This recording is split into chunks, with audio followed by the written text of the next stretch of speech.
ما حاضریم چون برنه بیایم بیرون مثل حضرت آدم و حوا یکیه برگ ما بذاریم جلو عقبمون، ولی صبح که میایم بیرون آگهی خبری گرون شدن ایران خودرو و سکه و دلار و قطع برق و فقر و فحشا رو نبینیم. اسلام گیر داده به یه پارچه و 4 تا دونه تارمو. شیپور رو از سر گشادش دارن میزنن. آقا میگن شیپور رو از سر تنگش باید بزنش، نوای موسیقی از سر گشادش بیاد بیرون. از سر گشادش فوت بکنی از اون صدای شیشکی میاد بیرون. این داستان ما با این دولت آقای مسعود آبمنگله. مسخره کردن ملت، آقا گرفتار کردن همه رو. همه بدبختا دارن میان طلاق میخوان، همه دارن میرن زندان سر ورشکستگی.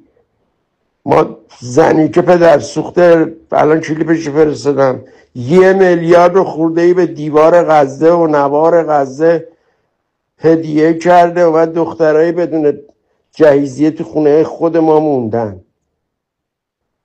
تو چپر دارن درس میخونن تو بلوچستان. کجای اسلام همچین حرفی رو زدن؟ آخه بابا کجا پیغمبر همچین دستوری داده؟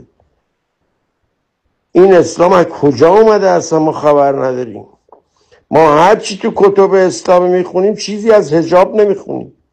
یکی محض رضای خدا به منی که 60 سال از خداوم گرفتم اذان اقامه رو کردن تو حلق ما شدیم مسلمون، به ما راهنمایی کنه ببینیم آقا کجای اسلام نوشته حجاب. این همه میلیارد هزینه بکنی برای چی؟ کلینیک بدحجابی؟ چرا نمیگی کلینیک بدبختی که بچه ها تا کمر میرن تو سلط آشغال دنبال غذا دست دوم مردم میگرد؟ چرا نمیگی جوونای مردم نوامیس مردم گوشه خیابون وایستادن 20 تا ماشین هم تو صف وایستادن که ببینن انگار نظری دارن میدن اگه تهیل کرد با این یکی نرفت با این یکی بره. این بده. آدم با زن بچهش میاد تو خیابون سوال میشه ازش، دختر جوون پسر جوون که داری ازت سوال میکنه این ماشینا برای چه میرن جلو این خانومه؟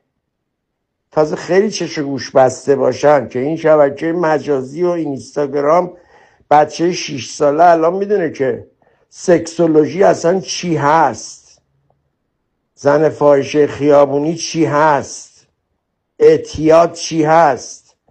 اینا رو برین درست کنید.